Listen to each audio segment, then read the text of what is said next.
So So that's we're on. Hi everyone, it's Boo Osborne here. So today I have Hilary Barnett. So Hilary is one of our clients here at doingcoaching.com. And today is going to be sharing her story about starting her own coaching business from zero to successful, attracting clients consistent, and having a coaching business that now gives her the life that she truly desire. So yeah, so first of all, congrats on actually achieving that, having a successful coaching business that's working and attracting clients consistent and allow you to help people. And thank you for taking your time to talk to me today. So yeah, I'll let you introduce yourself and tell us about who you are, what you do as a coach, and whom do you work with, and what do you help them with. Hello. Yeah. Okay, sounds good. Well, thank you very much. And thank you, Sue, because if it wasn't for you, I wouldn't be where I am today in this. So yeah, I am a mental high performance coach. I work with golf athletes at the moment, work on their mindset, their emotional, and how it plays into their physical performance. Yeah. The company I'm building is Ground Your Game, and its focus is to make sure that people are feeling as good as possible inside, and it always will then exude outwardly.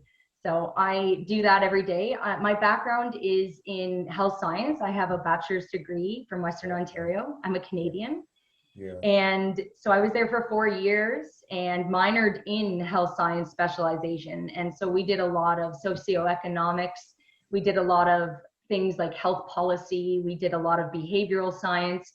We also went through pre-med work. So I worked with biochemists, organic chemists, geneticists, but then I also had movement specialists in biomechanics and kinesiology. So I was really grateful for those 4 years because it's really helped me in my latter half of my career here that I'm trying to launch, to have all that background in sciences and in the behavioral science, social sciences, as well as general medical sciences.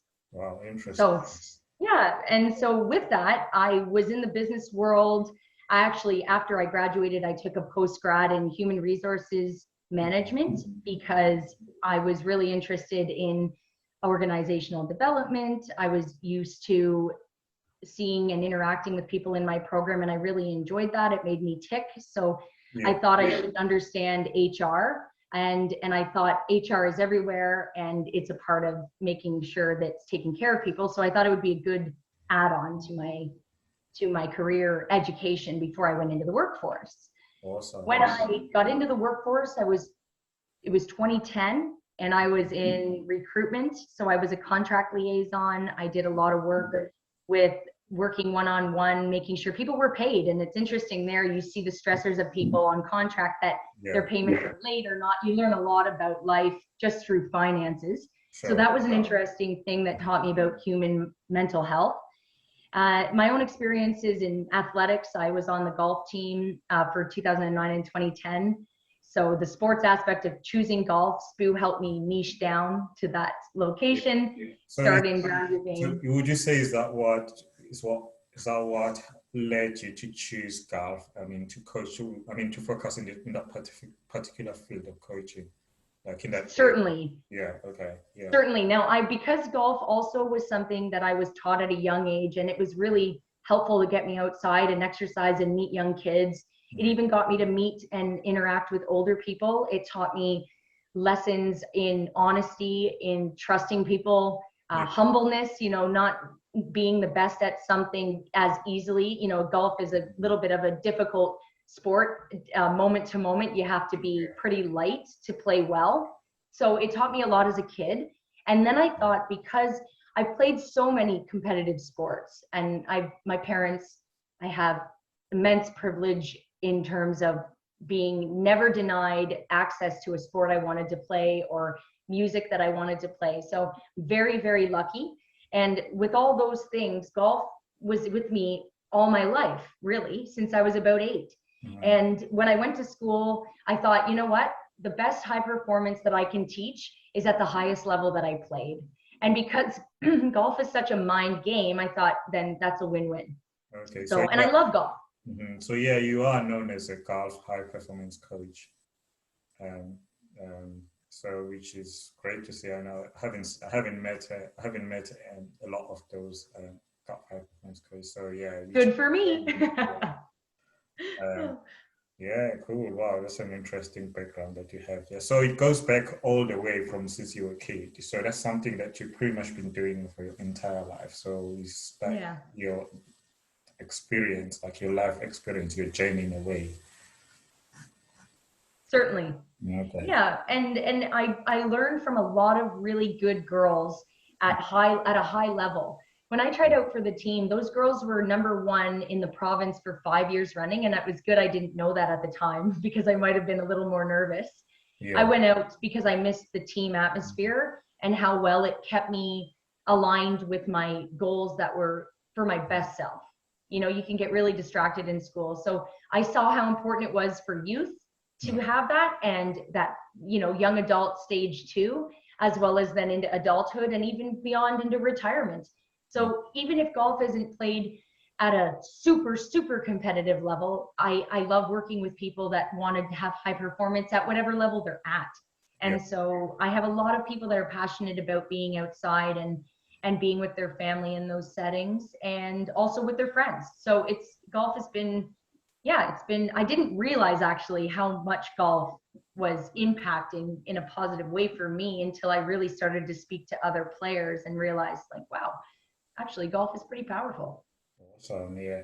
So as a golf high performance coach, like who would you say you work with at the moment? Like, so who are your sort of like IT clients, the kind of people that you help to increase their performances in the ranges or in the golf courses? Yeah, so the current clients that I have one-on-one are mainly competitive players. Yeah. I have a couple that are leisurely, but they play at a competitive, I would consider it an intermediate level in terms of amateur status. Yeah. It's probably just below. So I have as young as 8-year-olds, and we Wow. talk about mindset in a different way, like at a young age, and they're winning golf tournaments more than, like, they're fearless. You know, it's interesting how powerful Yeah. fearlessness is. Yeah. So they're a fun gang, Yeah. those couple of girls that I have. I have a couple 16-year-olds, that age group. They're like 15 to 18-year-olds. Yeah. My Teenage. target market was that young youth, 16 to 30, Yeah. that's really trying to either get to college or get on pro tours or amateur tours that lead them to their pro status. Yeah. And then I have a couple people in their 60s. One of them happens to be trying out for the Paralympic Oh team wow. for, Nice. Yeah. yeah. Yeah. And he Yeah. happened to be my first client ever. And I was very grateful when he chose me to help him on that journey. Awesome. So, Yeah. yeah. Cool. And before we started working together with me and doing coaching.com, like what was going on at the time? Because I think it must have been like a year ago now since we both started working together. So what was going on at the time when we started? Like what was the situation like with your coaching and everything? Yeah. I had only started my coaching before you found me on LinkedIn. I felt like it was magic. I went, I need a coach. Yeah. And 3 days later, you were there. And anybody that's worked with Spoo, you know he's already patient, but I didn't get back to him for 3 weeks. I forgot about the fact that it just came so fast at the time. I was, yeah. And anyway, it was, I went, oh my gosh, it's right. It's been in my inbox the entire time. So before I met you, I was just barely launched. I launched May 28th. And I think, like you said, about a year, so about a couple weeks after that, a few weeks after that is when you had reached out that we actually, well, you reached out almost immediately that I was in process, but we started working together in that June, I believe, sometime. And I was just coming out of a really bad bout of injuries to my 2 shoulders that were repetitive strain. I was down and out for a long time, couldn't play the sport I loved, couldn't play any sports, could barely sleep.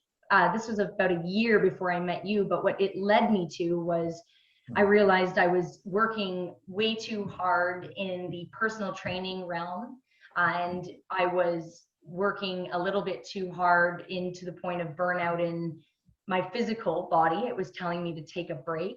Yeah. And it was based in things that I was a high level baseball player and a high level volleyball player, and I didn't have any sport trainer. So my rotator cuffs in my shoulders just happened to not be happy with me anymore. And I was at an age, and I tried to lift, was training and spotting a lot of people that have heavy weight. They were paramedics, firefighters, and they were going for their big programs. And I just was pushing them really hard, and they were really responding, but it just happened to take my body out a little bit. I was a little not trained, undertrained myself to be with those high performers. So I had a humbling experience, and I had to take a step back. And I was very successful with those people, learned a lot from them. And I realized that I needed to just focus on the other aspect that they had when I would interact with these really high performers, was they were really, the only weaknesses that they really had weren't in their backs and their biceps and their glutes. It was their head space and their emotions. So that led me down the path of, is it time now? Have I been 10 years in an industry of human resources, recruitment and development, sales force for rewards and recognition programs for high level teams, companies, like, so car companies, some were in the turf industry and golf actually. And that led me to think those were some of the first contacts when I wanted to golf and be a golf coach. So I started to realize that instead of being afraid, maybe being a personal trainer only wasn't exactly my fit. So I ended up going into a health coaching program to get a little more, as instead of life coaching, I wanted to still stay in the wheelhouse of health. So I chose health coaching. And so just before you and I met, I was just coming out of that journey of healing myself, really gaining some perspective by pretty much being throttled onto the couch and not being able to really work anymore, and realizing that I needed to frame and scale my time better, because I realized that my burnout only also caused a letdown in some ways to those clients that I was working with too. And they didn't take it that way. However, that was a big struggle for me, was I just feel like I was irresponsible, and I needed, I've just let down a whole bunch of people because I've had to quit. And so this made me look at, well, maybe you can do this in a different way. And so I sat with that. And if I wasn't injured and made to be sitting and thinking, a lot of dark moments in those moments, but in the darkest, the little specks of genius, of light that came through, I just started to follow the trail. And it led me to putting down my experiences from start to finish in sport, in school, and in career, and in personal life. And realized when I started saying it to people that they went, you should go and do this. You should go and give this to other people. But in that process, I would also say that there's a lot of imposter syndrome, because it's like, what do you know? You're not even perfect. So why would you be going and telling other people what to do or how to do it? So there's a lot of that negative talk that came along with the exciting journey, the nice anxiety, the anxiety that's like, oh, you're starting something new, was then sort of also masked by this, no one's going to listen to you. What are you thinking? You don't have enough experience, et cetera, et cetera. So when I hired Spoo, when I hired you, so really, what made you decide to work with me and doing coaching.com? What made you decide to work with us? Well, I needed somebody to not only hold me accountable, because I was ostriching in the sand. I needed somebody that was going to check in, but I also needed some organized structure, because I have a lot of ideas and I get very scattered and misaligned. And what I liked about what doing coaching had was it had a very simple formula. I liked the pace it was at. I liked the thoroughness of the pace. It actually is the complete opposite of how I was operating in terms of my business. And it really made me just slow down and have a better formula that wasn't causing a different form of burnout, let's say, because inside of it was everything that I feared that I didn't have, like language for sales. If I wasn't landing it with my own language? Could I have better, like just those emails alone templates help me. Just hearing the different places that you can put yourself out there. You don't have to be a door-to-door salesperson. So I saw a whole bunch of really great things inside the program. And then the bonus was that for a very, very reasonable price, I got access to you for 8 thorough calls. And I mean, I think we're at beyond 8 calls actually in my head, like overly generous. And when we got on that first call, I just trusted you. I did. I could feel that you genuinely cared about my success. And you were also not going to baby me. But your success has to require these things. And it was never said in an unreasonable way. And so I liked that very much. Awesome, cool. And you mentioned that we help you narrow your niche with ease. So tell us about that. What did you mean? Sorry, can you repeat that? You mentioned that one of the conversation you did mention that we help you narrow down your niche with ease. So tell us a little bit about that. Yeah, so when I first started, I was thinking that I was just going to put it out there to a whole bunch of sports people, business people. I was way too many places at once. And so to narrow the niche down, when I was working in I think it was our first and probably second call. On the first call, I remember outside of our consult that I was, after the consult, into our first module call, I took a long time to trust the buy-in to the fact that if you don't actually narrow down and speak to a group of people that are going to hear you right away, that's me. Yes, I have those problems. I need those solutions. If I didn't narrow it down to that box of people, like I felt I was pigeonholing myself, and in turn, I was actually pigeonholing myself by being way too available to too many people because it doesn't specify the brand. It doesn't specify what you're trying to solve. And so we really got clear on that on the consult. And that was obviously it was a free call, but like it was the most valuable thing, just to be challenged in the fact that it's like, you have to have one group. You can always expand later. So patience, grasshopper, trust that there's enough people in that cohort. And what I didn't trust was that. And then it's so silly because when I see everything in doing coaching and all the places I could find these people, it's like, there was never an issue with finding people. It's just you having to go and get them, or you getting in front of them. Awesome. Yeah, quite true. And you said that you're able to quickly make back your investment at that time, and you land your first paying client. And so tell us more about that as well.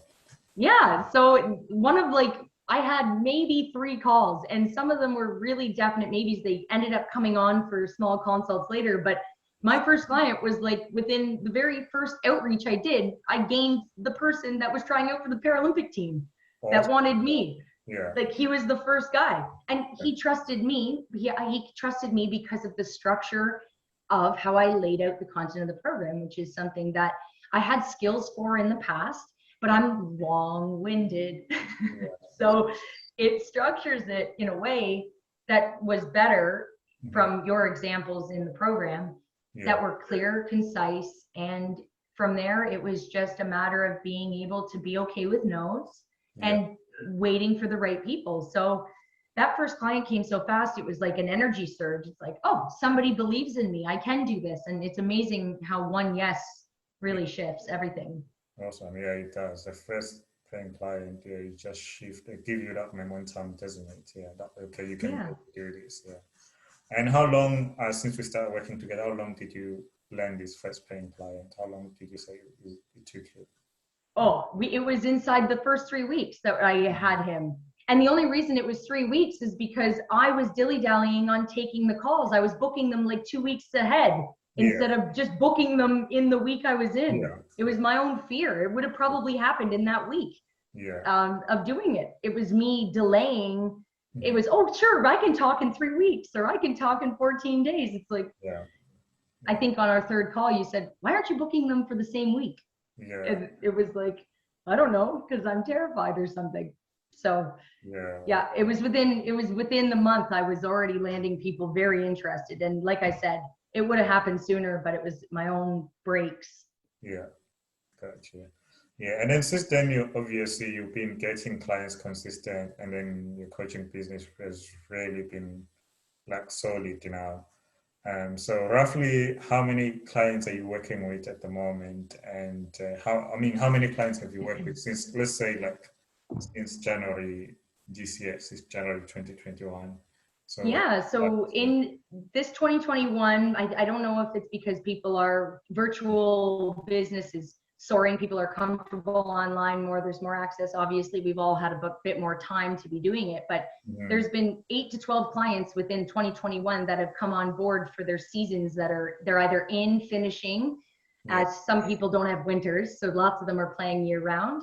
But I've been working very closely with the 8 to 12 athletes, and yeah, it's been wonderful. mhm, They're seeing great results, and they're a lot of fun. And I learn what's really great about these 12, that I've worked with, is that I'm noticing that all the things that I want to put into that next level of scaling business, my mhm, programs that are automated and less time for dollars, and they can access it at a more reasonable price and for as long as they need it, like a doing coaching program. What yeah, I've noticed is I keep repeating myself now to these people, and it's verifying these same things are creating my modules better, because I've started with one-on-one, like doing coaching asks you to yeah, not get too big too quick, take yeah, on what you can, slowly move forward, yeah, have your structured email funnels later, you don't need them yet, just get out there. You know, those things I was wasting all my time on, and almost like making them barriers, like on purpose, or unconsciously, but on purpose. yeah, Like, oh, I can't do that yet because I don't have my click funnels done, or I can't do that yet because I don't have my website done. yeah. I'm working by myself for myself with no website. Yeah, exactly. Yeah, it's amazing. So that's why I do tell people in the program. And also, I'm saying that you don't need to start with things like funnels and ads. In the program, we don't really teach funnels and ads because that's not what you need, especially if you're just starting out. Those are complex things. Like you can do that when you're ready to scale your business, like when you're really solid.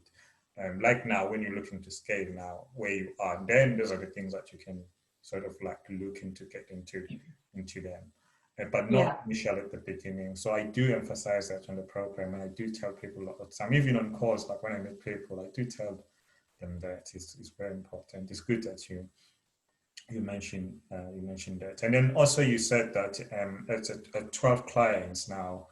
These obviously these like VIP sort of like long-term clients, and then you said you felt like you were maximum, you couldn't do more than that at a one-on-one, so that's why you're looking at you know finishing the program so that it can allow you to then focus on helping even more people, because at a one-on-one you can't do more than 12.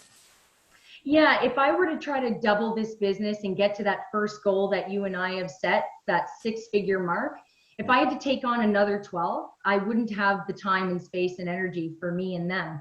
And so I noticed that I'm also I am devaluing, because it shouldn't be a per hour price. I have a lot of breadth of knowledge and experience, and I'm noticing that as I'm speaking to these people, that I've gained confidence that I'm not going to take on one-on-one anymore. I need to scale this. I want people to have access to the content that is repeatable, that I keep repeating. Mhm. And then anything that's more complex than that, I will put a higher price tag on now that I've experienced this, because I realize, oh, I'm devaluing myself. I'm undercharging for those people, but I can make people that want lower budgeting options. All these things I'm saying, I'm happy to share. Lots of them I give for free anyway. Yeah, And so those things can then be passively making an income, where I can take on uh, 12 clients that want to stay with me, that if they want me long term or they want me in a short term basis, I can charge a little bit more for them. And it's not all about the money, but it is about, I only have so much time in a day. I yeah, take care of all these kids are in, and adults that I have, they're in tournaments mhm, every week.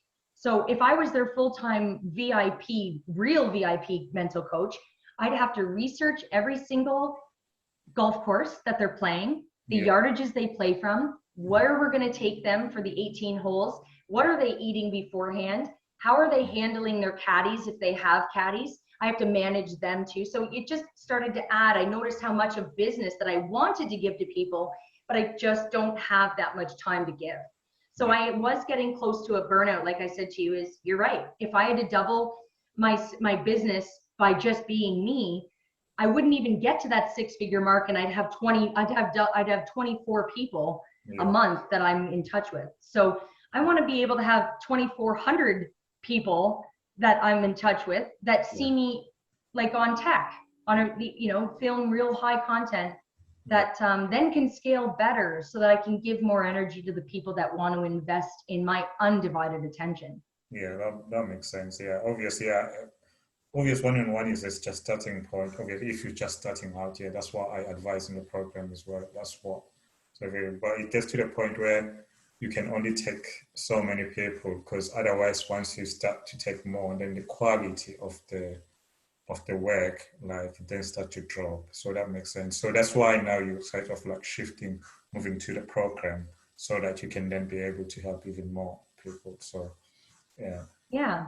And now you also, by doing it this way through doing coachings, take it small, grow as you go, this has shifted the way I have income generating. I'm not stressed about money. I can scale now in a way with the foundation that I have, and every single person that was inside of it are all survey testimonial people that I've now tested it on, that I didn't have to do getting 100 people and them being not satisfied with what I've given them, because I haven't tapped into the market.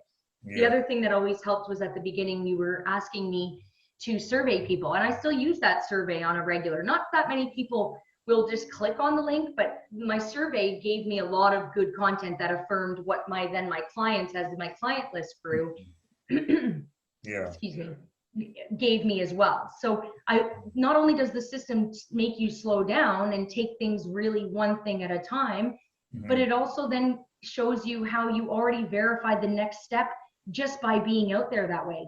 And now I didn't need confidence in my sales pitching. It was confidence in what I'm selling. I had a lot of experience in sales from the past, but it wasn't selling myself. And it's technically not even myself. It's actually just concepts that I'm delivering. None of them are mine. They're not owned by me. Like, yes, maybe visualization techniques that I come up with or something, but everything I'm teaching has been taught. It's consolidated into something that then is structured for a high performing golf athlete at the time. And then in future, it can expand. Yeah, got you. Yeah, because the survey questions, you're not only going to use when you're still conducting market research, but also like in a long term, like obviously it allows you to access your clients, and also it gives you all this detail, this data about them. So every time if you work with someone, then you get them to question, then you have something to talk about, and you also help you understand what do your clients want, what's their expectations, and what are the challenges that they're having. So that helps you tune everything, tune your business, tune your offer, tune the way you're going to coach them, you're going to guide them, even your program, so that it's going to be aligned with what they want and expectations.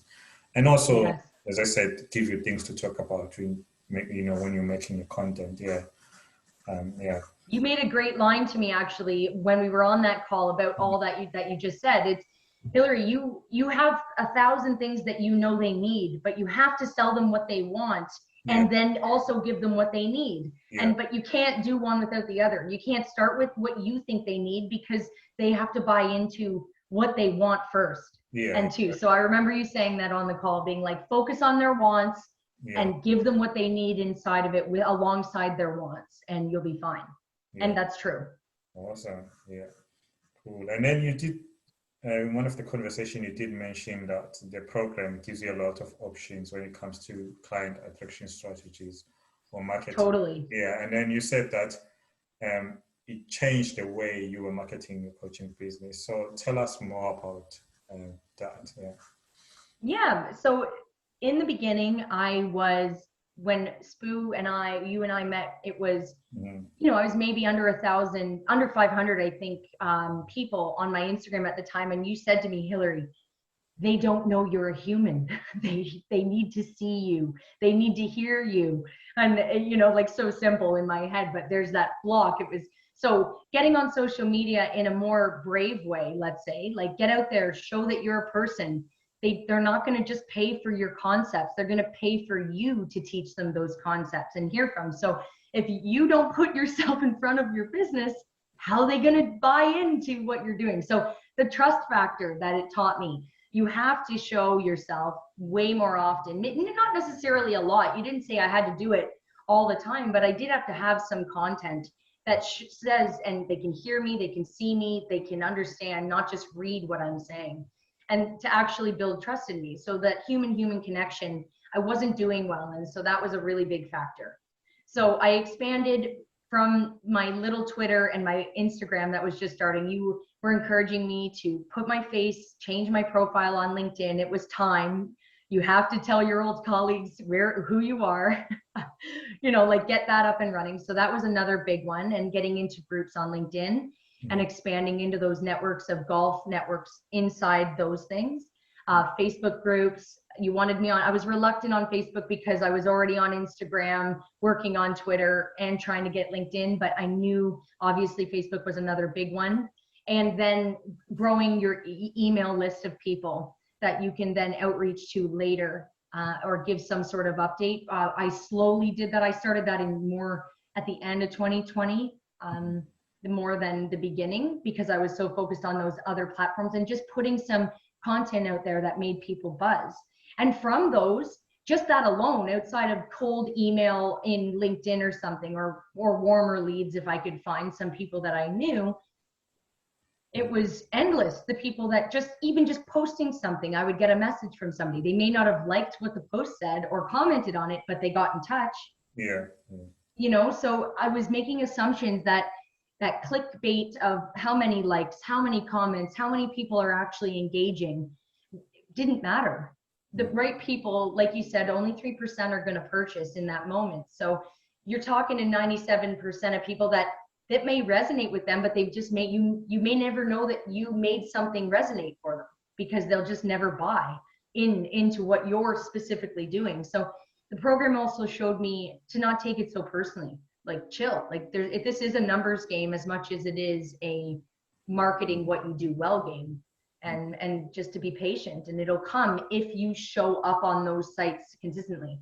Now Reddit I have to get on, Clubhouse I'm starting, a couple of networking calls that I've had on LinkedIn. LinkedIn is amazing for me to get in touch with people in my industry the most, and Instagram is where I found most of my clients that want to work with me. But if I found like people just from the strategies of cold calling people in my business niche, those people, like let's say golf travel was a big one that I found by doing what your suggestions were inside the program. It was one of the guys goes, I have 7,000 people. So when your program's up, they're all retired and they all want to play good golf. And so you can have my audience. And that just blew my mind, that I wasn't even thinking that there's people out there that like me enough, and they're just there hosting golf lounges on these platforms that don't want to do the content. They want to pay people to do the content, or they want to give a platform to people like me because their audience wants people like me. And that just blew my mind to a different level. And then that's when all those clients in 2021 started to come in, because I realized you only have to do, you only have to work with people that buy into what you're doing. You don't need to go out there and find 100,000 people. And now my Instagram's at 3,300 people and counting. Just because I got out there, put some videos out there, actually swung a golf club, like, why don't you show them that you can actually hit the ball, with something you said to me, I remember. And it was true. The point was, get out there in a methodical way, in a professional way, in a confident way.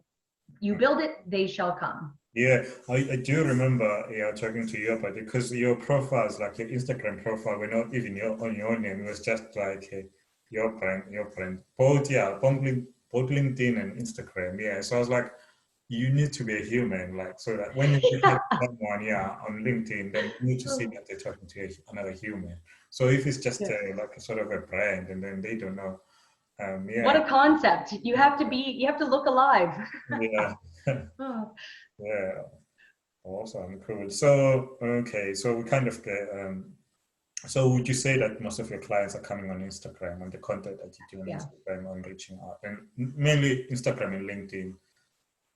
Certainly. The next level Yeah, of people that when I launch my programs will come from LinkedIn because of those people I see. that want to share my Yeah. audience. Now, there's also one on Facebook. Okay, yeah, so For it's me? more like a partnership with them, like we talked in the program as well. We do cover that part, forming a Yeah. partnership with them. I remember discussing that with you, you know. Yeah. And you also helped me say no to people that were hungrily wanting to work with me quickly as Mhm. well. It was like pump the brakes. Like you don't have to say yes to every single person that's interested in combining partnership with you. Like stay the course, focus on what you're doing, um, and then you can pick who you would like to in future work with, because you do have to build some trust around them too. So you're not only giving me structure, but you're also giving me guardianship around being naive Yeah, to, or the yes man. Like it's okay, Hillary, you can say no. Like you mhm, have permission to say no.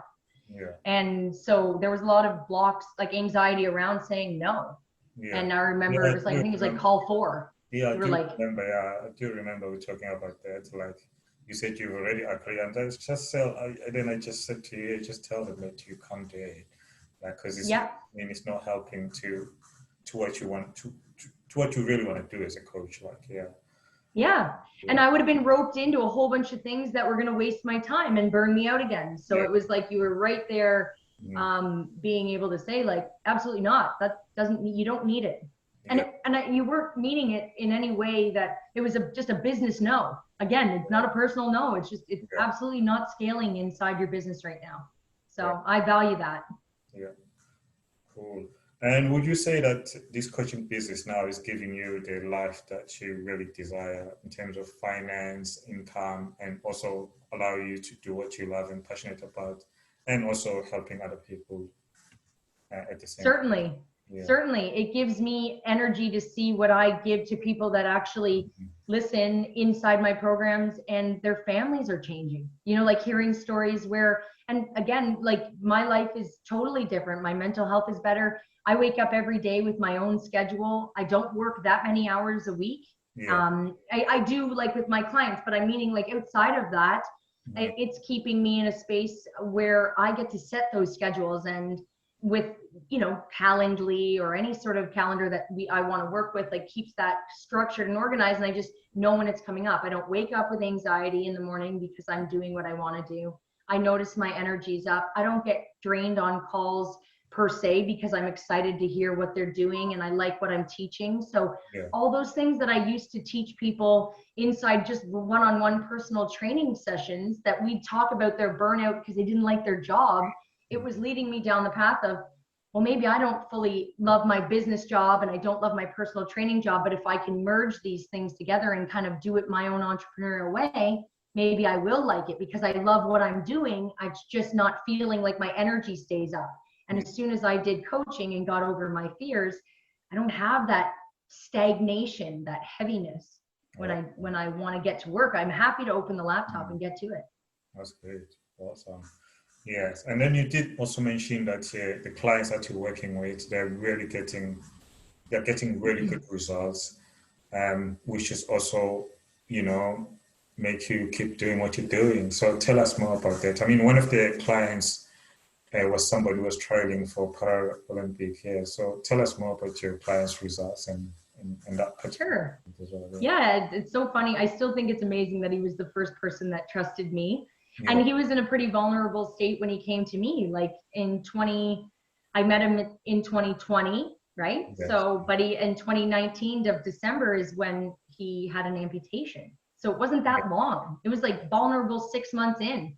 Yeah. And I praise him because he was a go-getter. He's like, this isn't going to defeat me. So he's playing the best golf he's played since he was 20. He was a pro when he was a kid. He used to play as a PGA pro. He would teach people and play in amateur tournaments, and he was a golf pro at a couple clubs.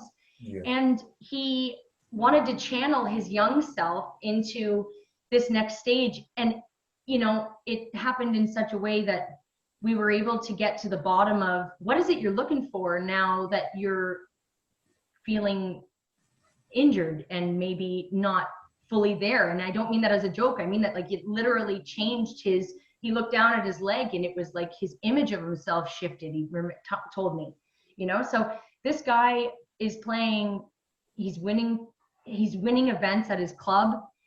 He's trying out at high levels, like the senior PGA championships that are not even Paralympics. Like he's playing against guys that used to play on the PGA Tour, on the championships tour. He's fearless now. He's bought into what I've asked him to do. And it's only me conveying a message, and it's either the person on the other end is going to choose to do it or not. And he was all in at the beginning. And I do think that he would agree with me that it's because his leg was taken off that he listened. Like for some reason, he goes, I don't know how to explain it, but I wanted to be my best self. And he goes, and I feel more powerful now. He goes, of course I'd want what happened to me to not be there. But he goes, but I'm in a state of mind now that is really, really different. And he goes, and I didn't expect to be here this soon. And I said, you know, he wants to thank me for a lot of it, but his wife, his kids, himself, number one, were all the things that shifted that for him. And all we did was sit there and discuss that. Let's bring all these players in of love that are around you and get rid of the hate in your head and the negative in the head and the heavy in the head. Yeah. And so he was a really brilliant first client, and I'm very lucky to have him. Yeah. I've learned a lot from him. He's learned a lot from me, but it doesn't feel like work. It doesn't feel like work. It just feels natural. Yes. Awesome. Yeah. What about the rest of the clients? I know that the other ones are just, they're going to be coming back to you later on as well. Yeah. So I have a couple. I'm going to tell you a little story about a youngster. She's 9. No, she's 8. She was 8 at the time, and she's probably turning 9 this year though. But her parents booked her into 2 tournaments by accident on the same day, and the tee times happened to be morning and afternoon. Wow. And they told their daughter, they said, you don't have to play in the second one. We made a mistake. But if it's not too hot out and you're okay with it, like we can play it by ear if you want, because it's not like she hasn't played 18 holes in her life at a time. But this girl's 8. She's little. She's up to your hip. You know, like it. Yeah. And so she plays the first tournament, and she's been working with me for about a month at this point. And she plays the golf, and we give her breathing exercises like the 5-finger breathing that yogis might give someone. It's like an Eastern tradition to get your brain to focus and to get your breathing patterns and your nervous system in check. But she's gung-ho for all the things. Her parents buy in fully. They want to do what's best for her, and the kid, and she's so well receiving to what I'm saying. So it's really a pleasure. Awesome. And so she plays in this tournament, she wins, and she goes to the next tournament that day, and she wins. And this is Sunday, and I get on the call with her on the next day. And so I ask her, after all this work that she's done, and she's won these 2 tournaments, and my assumption as the coach was, okay, what were the 3 things you did well? And she goes, I putted really badly and still won. Like she all the things I taught her about 2, 3 goods before negative were out the window in that moment. So it was like funny to see her little perfectionism coming out. We worked on it, but it was funny. She won 2 tournaments and wasn't acknowledging, like an 8-year-old doesn't really have an ego, I guess. She's like, on to the next, you know, like she wants to just be better. So I found it really funny at this 8-year-old level. And her parents don't pressure her. She loves it. She loves it. And you can tell that. I know what parents pressure and they maybe are projecting on their kids, and I know the ones that aren't. Yeah, that does happen, yeah. Yeah.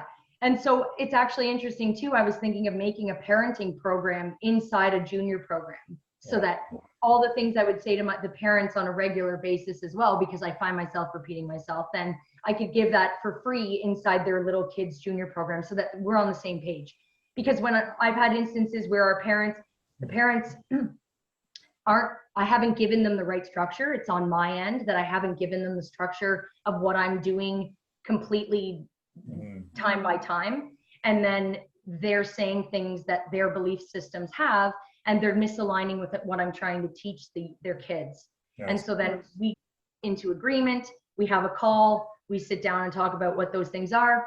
they buy in and we move forward. So I learned a lot from that too, from those younger kids and their parents, and sort of the feedback that I get from them. Yeah, So yeah, that's something we talk about in the program. That obviously at the beginning things will not be perfect, so you have to take feedback and improve things, and then you're gonna adjust as you keep going. So you just need to get started somewhere. yeah. That makes a lot of sense. So people who will be listening to this interview with you, they're gonna be saying, "Oh wow, Hillary is doing really well." Um, and so everything is like is going well, but did you experience any challenges when you were starting out, or do you experience any challenges some along the way that you would like to share with people? Obviously you are running a successful coaching business now, and it's working, Yeah. attracting clients consistent, and you have bigger, there's bigger goals and a clear vision where you want this business to go. But have you experienced any challenges that you'd like to share with people? Yes, certainly I have. One of the biggest ones is the belief in what you're trying to sell. And if you don't believe what you're doing, it's ironic because it's exactly what I teach to the kids and the adults in the performance. But I really struggled with just procrastinating out of fear, like just delaying, not doing enough every single day just because I was avoiding it, because I just felt like an imposter. I felt like I totally didn't believe in what I was trying to say and value.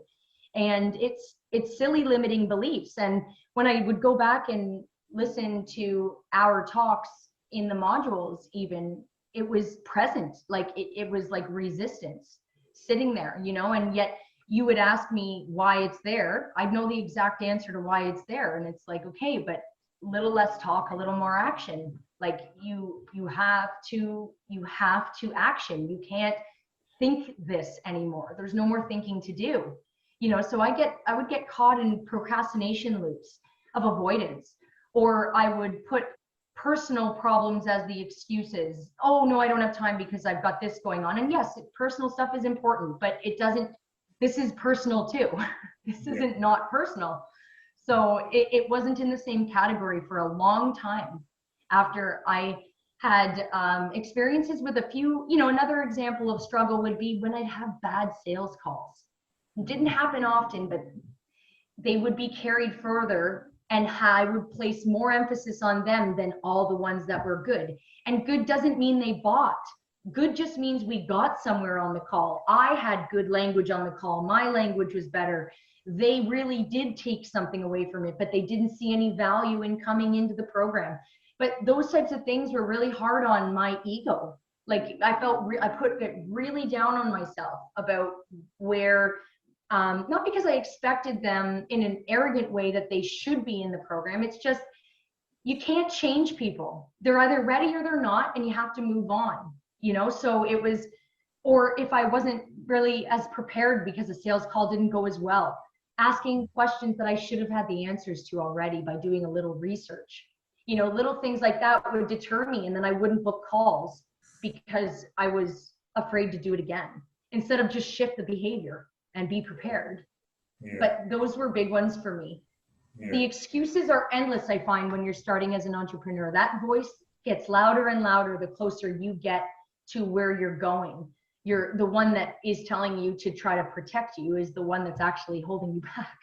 Yeah, that's so true. That's so true. I had that experience as well when I was starting out, the calls where people would say no, where I start to feel like no, I wasn't good enough. But Yeah. just kept going. Like if I didn't, then I probably won't be here. There won't be any doingcoaching.com today. There won't be any program. So I can exactly relate to that. That's true. So what advice would you give to somebody who's on a program or who's experiencing these challenges?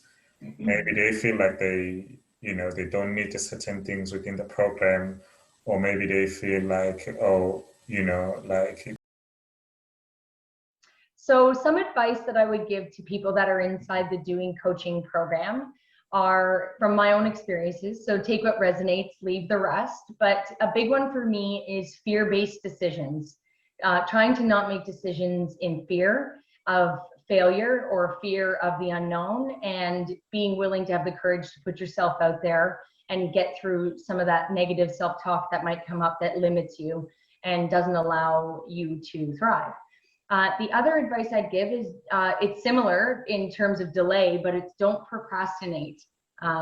Try your best to take on modules at a time and do the work inside the modules that you're in. Don't get too far ahead of yourself.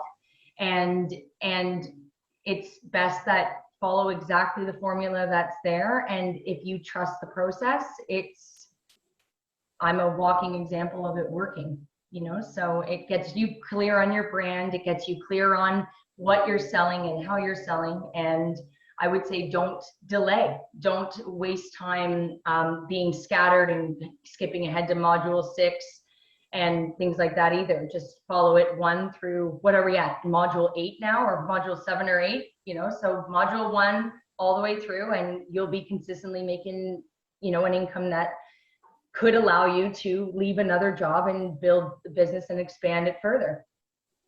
Yeah, awesome. I agree. So what's next for you? I know that obviously you've recently hired a virtual assistant and you're working with a branding expert. And also you're about to finish your program and launch a program. So tell us more about what's next for you, because obviously you have like bigger goals and a bigger vision.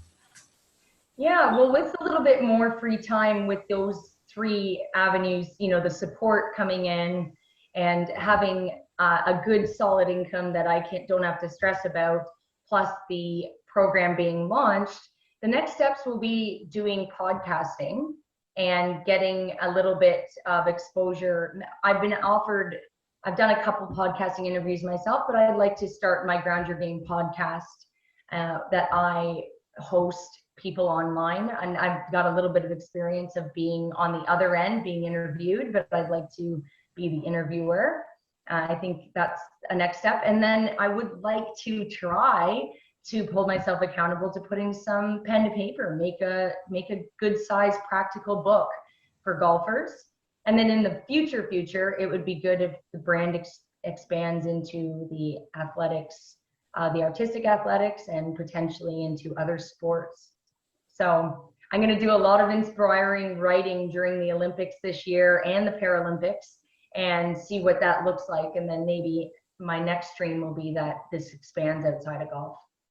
Awesome. Yeah, and what was your biggest, or what's your biggest takeaway from the program or through working with us here at doingcoaching.com? That it's very important to be organized, and it is not hard to be organized. The biggest is, you know, being structured. After going through, my biggest takeaway was that the formulas have to be in place and to trust the process of it. And it doesn't actually be, thanks to the Doing Coaching program, it's shown me that that organization is actually a very simple thing once you have the right formula. So those modules really help me to see that it's scalable at this level that I'm at, but it's not so scary to keep it in check. And I feel way more confident because I have structure now, better structure than I did before. I wouldn't have had it on my own. I would have still been in 7 different categories, trying to do things, 3 things at a time, things like that. So it's given me the ability to be patient and more organized. So Cool. it's good. Cool. And what's one thing or advice you could give someone who's currently in the program working with us? What one advice you can give them? Be confident in what you value. If you value something and you're passionate about something, don't let the inner voice tell you that you're wrong and that there isn't a market out there for you. Challenge yourself, go take a look, get clear on your values and go for it.